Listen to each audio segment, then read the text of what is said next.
Genèse chapitre 45. Et Joseph ne put se contenir devant tous ceux qui se tenaient auprès de lui. Et il cria, Faites sortir tout le monde d'auprès de moi. Et personne ne se tint près de Joseph quand il se fit connaître à ses frères.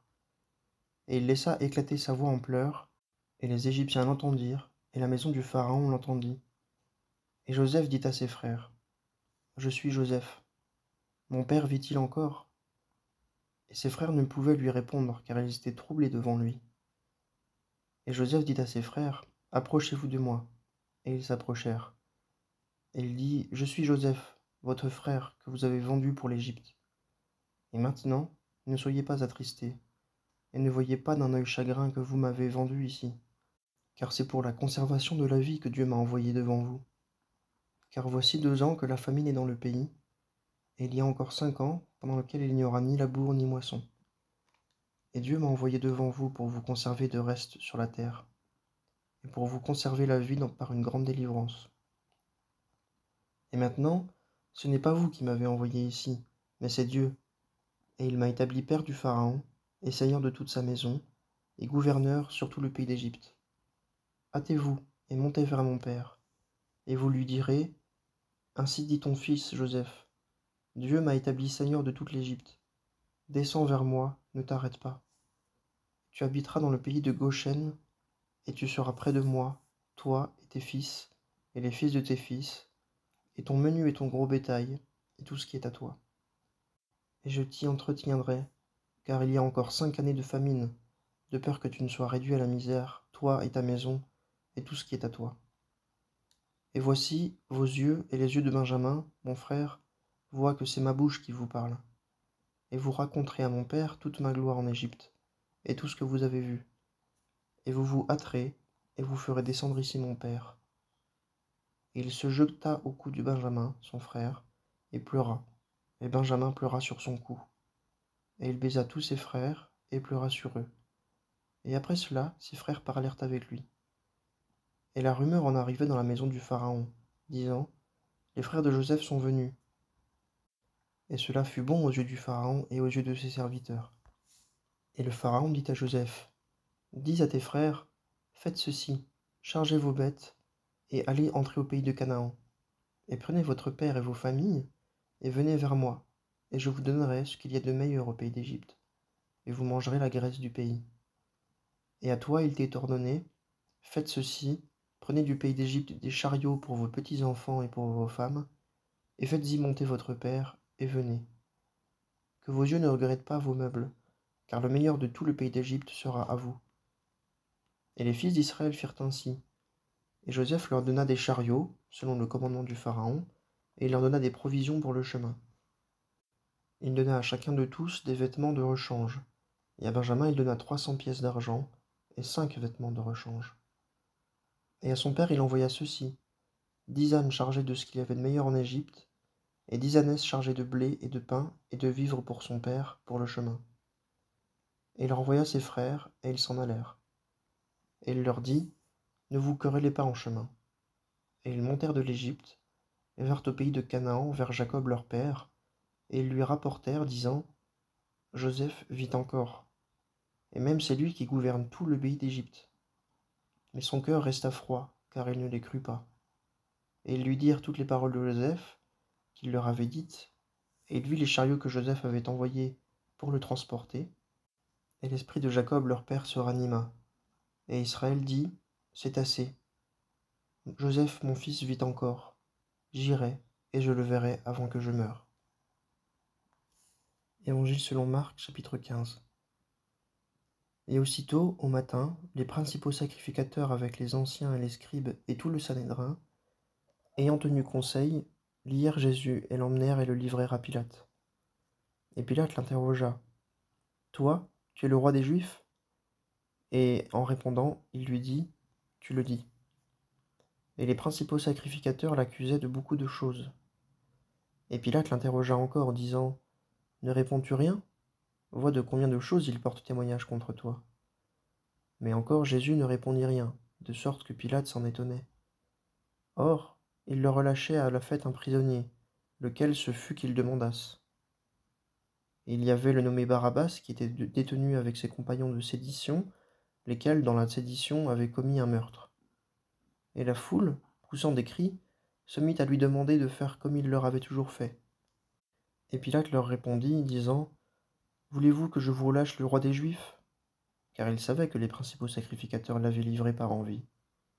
Mais les principaux sacrificateurs excitèrent le peuple, à demander que plutôt il leur relâchât Barabbas. Et Pilate, répondant, leur dit encore: Que voulez-vous donc que je fasse de celui que vous appelez roi des Juifs? Et ils lui crièrent encore: Crucifie-le. Et Pilate leur dit: Mais quel mal a-t-il fait?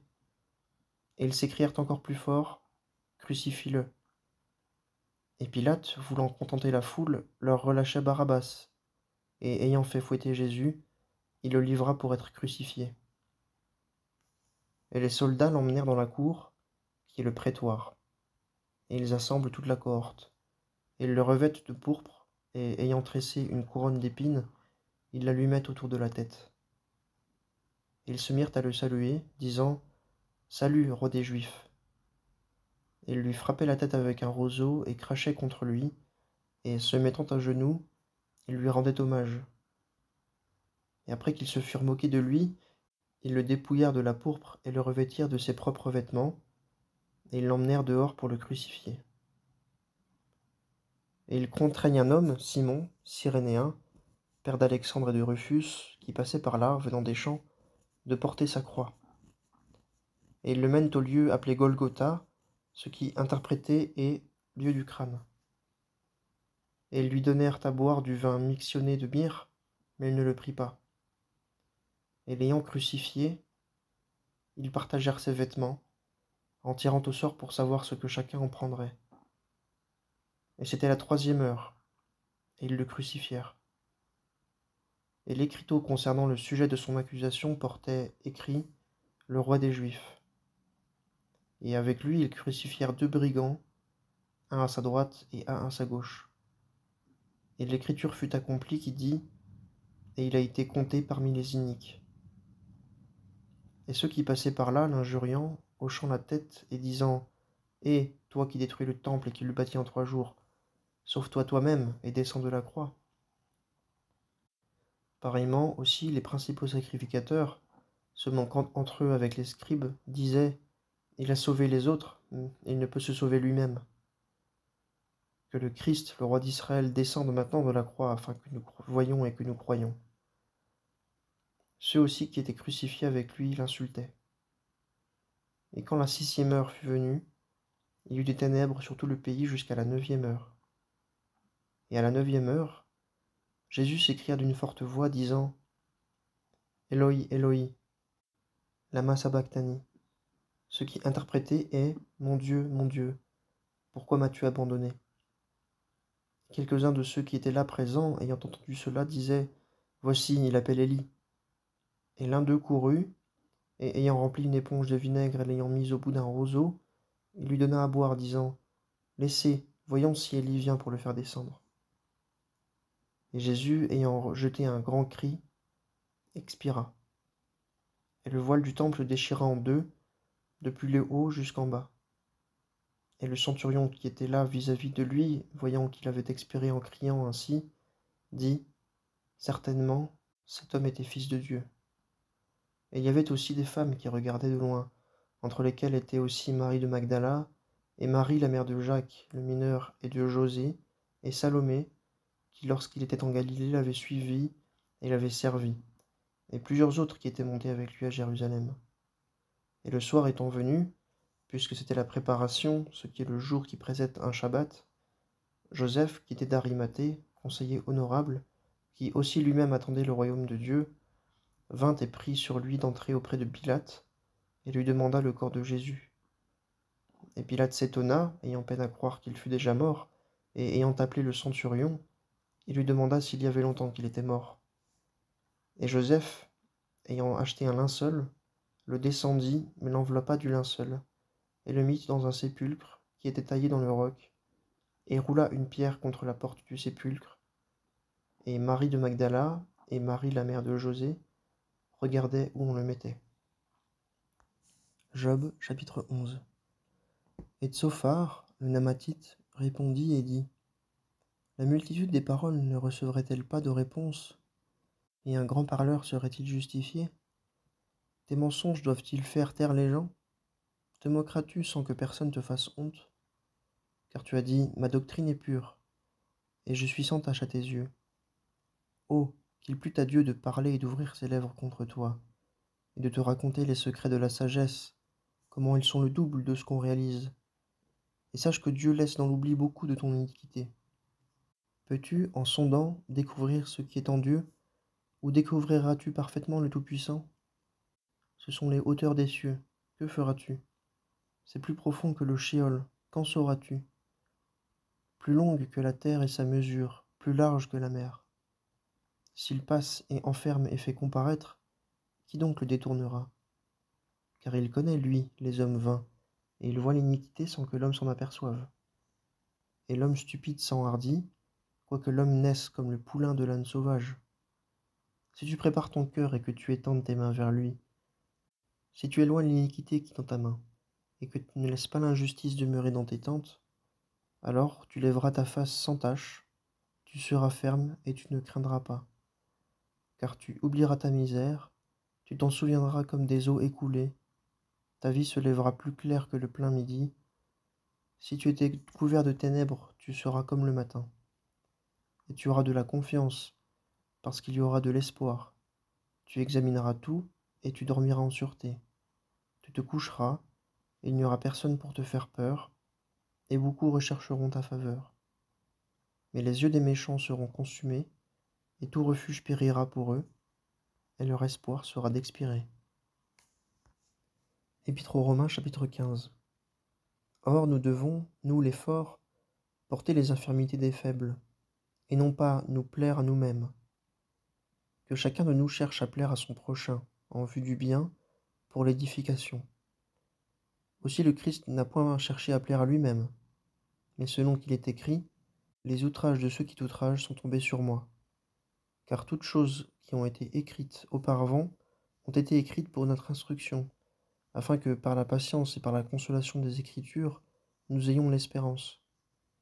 Or le Dieu de patience et de consolation vous donne d'avoir entre vous-mêmes un sentiment selon le Christ Jésus, afin que, d'un commun accord, d'une même bouche, vous glorifiez le Dieu et le Père de notre Seigneur Jésus-Christ.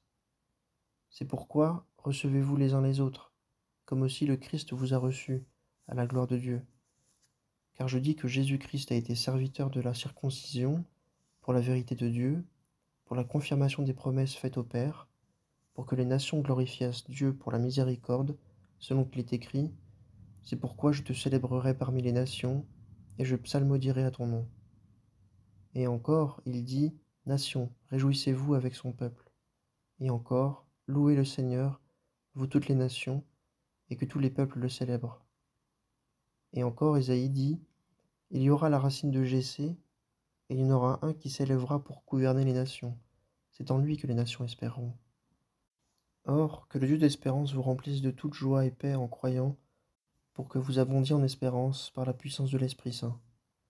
Or, je suis persuadé, mes frères, moi-même aussi, à votre égard, que vous-même aussi vous êtes pleins de bonté, remplis de toute connaissance et capables de vous exhorter l'un l'autre. Mais je vous ai écrit, en quelque sorte plus hardiment, frères, comme réveillant en vos souvenirs, à cause de la grâce qui m'a été donnée par Dieu, pour que je sois ministre du Christ envers les nations, exerçant la sacrificature dans l'évangile de Dieu, afin que l'offrande des nations soit agréable, étant sanctifiée par l'Esprit Saint.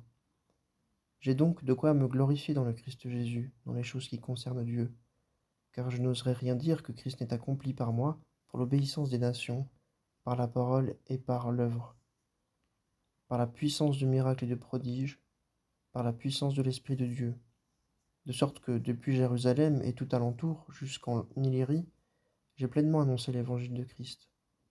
Mais aussi m'attachant à évangéliser, non pas là où Christ avait prêché, afin que je n'édifiasse pas sur le fondement d'autrui, mais selon qu'il est écrit, ceux à qui il n'a pas été annoncé verront, et ceux qui n'ont pas entendu comprendront.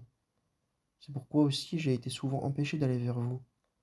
Mais maintenant, n'ayant plus de sujet de m'arrêter dans ces pays-ci, et ayant depuis plusieurs années un grand désir d'aller vers vous, pour le cas où je me rendrai en Espagne, car j'espère que je vous verrai à mon passage, et que vous me ferez la conduite de ce côté-là, quand j'aurai d'abord un peu joui de vous. Mais à présent je vais à Jérusalem, étant occupé au service des saints, car la Macédoine et l'Achaïe ont trouvé bon de subvenir par une contribution aux besoins des pauvres d'entre les saints qui sont à Jérusalem, car elles l'ont pris à cœur, et elles sont leurs débiteurs, car si les nations ont participé à leurs biens spirituels, elles sont aussi sous l'obligation de les servir dans les choses charnelles. Après donc que j'aurai achevé cette œuvre et que je leur aurai scellé ce fruit, j'irai en Espagne en passant par chez vous. Et je sais qu'en allant auprès de chez vous, j'irai dans la plénitude de la bénédiction de Christ. Je vous exhorte, frères, par notre Seigneur Jésus-Christ et par l'amour de l'Esprit, à combattre avec moi dans vos prières à Dieu pour moi, que je sois délivré des incrédules qui sont en Judée, et que mon service que j'ai à accomplir à Jérusalem soit agréable aux saints, afin que j'aille vers vous avec joie par la volonté de Dieu, et que je me recrée avec vous. Or, que le Dieu de paix soit avec vous tous. Amen.